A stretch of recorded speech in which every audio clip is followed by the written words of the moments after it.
Hello Pisces, Sun, Moon, Rising, and Venus signs. Kamusta kayo? Sana po'y nasa mabuti kayong kalagayan. Welcome back po sa Start Araw. At kung bago kayo rito, welcome din po kayo. Please subscribe, like, share my videos, and leave me a comment po kung naka-resonate kayo. Thank you. Pisces, pauna mensahe po ninyo. We have the Four of Wands. Napakaganda. May kasiyahan, ano? Maybe you are going to you're going to host a party. Pwedeng ano to, pwedeng milestone ng ng sarili ninyo or milestone ng relationship ninyo, 'di ba? Sa pamilya, maaring may birthday, merong anniversary ninyo. Pwede rin na meron kayong mga achievements sa ngayon, ano? At ayan ang isa-celebrate ninyo. Ayun, kaya magpapa-party, pwedeng ganon. Possible din na possible na invitation ito para sa iyo, no? Maaring hindi naman kayo yung may okasyon, but you are going to be invited, no, to a party, to a social event, to a gathering, yung ganon.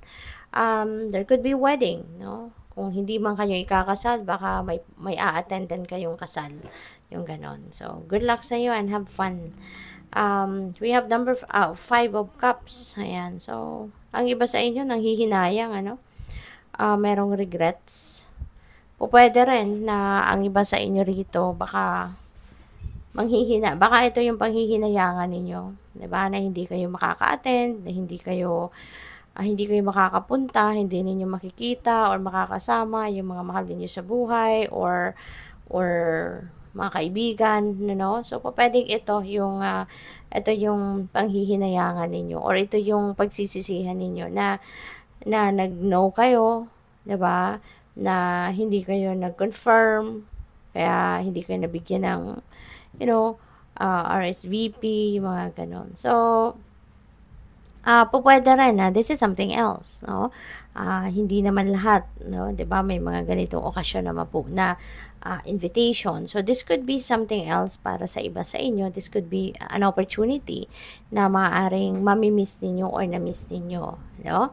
But whatever the case may be, Pisces, wag na tayong dwell on sa kung ano yung mga hindi nangyari, sa mga hindi nag-materialize, sa mga hindi dumating.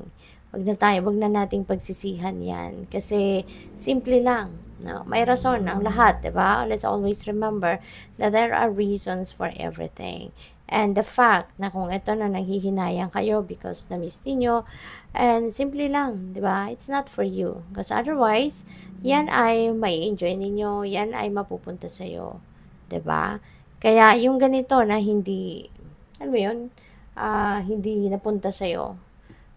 So be it. Diba? Let it go. And focus na lang kayo sa kung ano ang meron. Alright? Tulad nito, diba? Nakatingin pa rin kayo dito sa harap. Nandiyan na yung mga nawala sa'yo or hindi dumating sa'yo.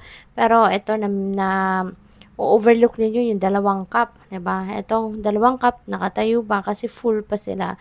But yun ang blessings, no, na meron kayo. Pero hindi mo napapansin because you are still dwelling on what you don't have or what you are lacking, 'di ba? So dito na kayo mag-focus, turn around and appreciate what you have. Focus on what you have, yun ang i-enjoy ninyo, yun ang savor ninyo, yun ang pagyamanin ninyo, 'di ba? Kasi at least yan nandiyan na, 'di ba? At least yan sigurado ka na yan ay para sa iyo kasi nandiyan na, rather than focusing on nag-iisip pa kayo ng kung ano naman ang nawala sa iyo or kung ano ang wala sa iyo, 'di ba? So what else? We have Wheel of Fortune. Things are going to turn around sa ngayon, Pisces, 'di ba? The wheel of life is going to to shift. Papunta na to, favorable na to para sa iyo. You know, things are going to change for the better. Kaya mas magandang mag-turn around ka na rin dito sa 2 cup na to at magpaka-positibo ka na. Focus on the positives, let go of the negatives kasi kung patuloy kang mag-focus sa negatibo, maaaring masabotage mo si Wheel of Fortune. So instead na siswertehin ka na, mamalasin ka kasi nagne-negative thinking ka. Mas pinagpo-focusan mo yung negative energy rather than mag-focus ka sa positive energy. 'Di ba? So, yung Wheel of Fortune, this is good luck and good fortune on your side. Siswertehin ka rito, no? Maaangat ka na ngayon. Kung dati nasa rock bottom ka ngayon, iikot na yan at aangat ka na. And, tsaka, things are going to change dito, no? Hindi lang pamilya, hindi lang samahan ng pamilya ang gaganda, kundi pati rin yung kalagayan ninyo pangkaperahan, bubuti na yan, magiging abundant na kayo, magiging prosperous na kayo, at magiging, ano na kayo, magi-enjoy na kayo financially, you know? So, good luck sa'yo. Tignan natin kung ano pa to, no? There's going to be travel as well. Baka ang iba sa inyo is also going to travel somewhere. Pwedeng international travel din yan, no? It could be related to anything then, ano? Depende sa inyong sitwasyon. But, yes, you know, mababago na ang takbo ng buhay ninyo.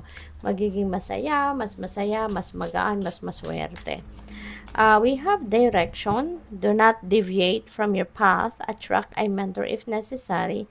Plan where you want to be. Ayan. So, parang ano rin ito, iniimbitahan kayo rito na pagplanuhan ninyong maigi kung ano yung gusto ninyong marating sa buhay, anong gusto ninyong ma-achieve. Make plans for it. Kasi otherwise, 'di ba, kung basta-basta lang kayong mag-jump into something na naisip ninyo, so parang mas mababa ang chance ninyo na mapagtagumpayan yan at mas mabagal, 'di ba, ang pagtagumpay ninyo. Whereas kung yan ay pinagplanuhan ninyo, alam ninyo kung saan kayo patungo, alam ninyo kung ano yung gusto ninyong ma-achieve, then at least you can make plans ahead, 'di ba? Ahead of time, you can make plans at mapag-aaralan ninyo, mapaghahandaan ninyo. So, there is, likely success, 'di ba? Mas mabilis ang pag-usad ng mga bagay-bagay kasi napaghandaan niyo na. So, we have vacation. Start a perfect vacation and enjoy the freedom. So, take time to recharge, okay? Baka kasi kailangan nyo na din ng mag-renew ng inyong sarili. Kailangan nyo na rin na magpahinga. Kailangan ninyong magbakasyon. Kailangan nyo muna na mag-recharge. Alright? Para nang sa gayon, handa kayo for anything. No? Lalo-lalo na maraming pagbabago ang pwedeng mangyari rito. So, kailangan na handa kayo physically, mentally, and emotionally. We have limitations. Fear and doubt limit freedom of action. That's very true. Kaya, i-let go mo na yung worries mo. I-let go mo na yung stress mo. I-let go mo na, no, yung mga pagdududa, anything, no, na pwedeng makaderail ng inyong mga plano. Tanggalin mo na yan. Okay? Magpaka-positibo ka na habang ang swerte ay nandito sa inyong horizon. Focus on what is positive para nang sa gayon, lahat ng positibo, lahat ng magaganda, yun ang ma-attract mo towards you. Yun ang mahatak mo towards you. Okay? Kasi kung takot ka lagi, kung takot ka, kung nagdududa ka din sa inyong sarili, sa inyong mga plano, kakayanan, 'di ba? So, wala talagang mapupuntahan, 'di ba? You're not going to progress. You're not going to move forward. So, what else? We have soulmate. So, maybe you are going to start a new relationship dito. Pwedeng romantic, pwedeng hindi. Kasi yung soulmate naman, not necessarily na talagang romantic partner lang siya. Hindi naman. Sometimes, yung soulmate natin is our friend, our best friend. Sometimes, yung soulmate natin, yung kapatid natin, or yung mom natin. Yung ganun ba? No? So, it's not limited to just being jowa, no? Yung soulmate. Pero, yun nga, siguro sa ngayon, yung relationship na to is romantic, no? You're going to have a great connection with this person. And, kung sino man itong bago makikilala mo sa ngayon siguro, ito nga yung inyong soulmate, no? At nagkataon na siya siguro ang talagang magiging karelasyon mo, magiging jowa mo, no? So, and this could be this person. Baka ito siya. Baka si dark male siya. Diba? So, you will be dealing with the dark male sa ngayon. So, maaaring siya nga itong si soulmate mo. Baka ito yung makikilala mo sa ngayon na makakarelasyon mo din. So, what else? We have freedom. Kung ang iba sa inyo, going to meet your soulmate and build a new relationship with that person. Ang iba naman sa inyo, you're going to free up yourself from a relationship. Mas gusto mo ngayon na maging single ka muna. Mas gusto mo ngayon na maging malaya ka muna. No? At wala munang romantic attachment sa kahit kanino man. Okay? So, good luck sa'yo. Thank you for watching. Love and light. Namaste.